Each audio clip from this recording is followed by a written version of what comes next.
మండలం కోరియం గ్రామంలో చంద్రశేఖర్ అన్న ఒకటో సభ జరుపుకుంటున్నాం.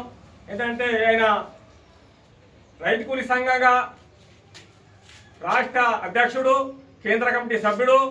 ఆయన ఎప్పుడైతే పార్టీలు చేరిండో షేరింగ్ సంధి రైతుల కోసం గిట్టుబాటు ధర కావాలని, ప్రతి ఒక్క దానికి మందు రేటు దించాలని, కల్తీ విత్తనాలు కట్ చేయాలని, పోడు భూములకు రైతులకు కూలీలకు పోడు భూములు ఇవ్వాలని, లేని వాళ్ళ కోసం ఇండ్ల కోసం ఇండ్లు కావాలని ప్రతి ఒక్క విషయం తను తీసుకుంటే మన రైతాంగానికి కార్మిక సంఘాలకు ఏమి కావాలో ఆ హక్కుల కోసం అన్నిటి కోసం కొట్లాడిన వ్యక్తి ఈరోజు మన కళ్ళ ముందర లేదంటే సంవత్సరమాయ మరణించి అతను ఇలా పూలదండలేసి ఆయనని సంతాపాన్ని ఏర్పాటు చేసుకుంటున్నాం. రెంజల్ మండలం బోరే గ్రామంలో రాయల్ చంద్రశేఖర్ అన్న వర్ధంతిని జరుపుతున్నాము.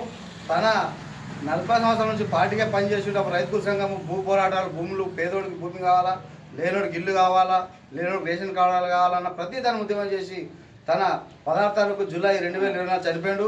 ఇది మొదటి వర్ధంతి. రెంజల్ మండల రైతు కూలి సంఘం, ఐక్య రైతు కూలి సంఘం అందరం కలిసి తనకు నివాళులు అర్పించి తన ఆశయాల్ని ముందుకు తీసుకుపోతామని చెప్పి అఖిల భారత రైతు కూలి సంఘం మేము కోరుతున్నాం.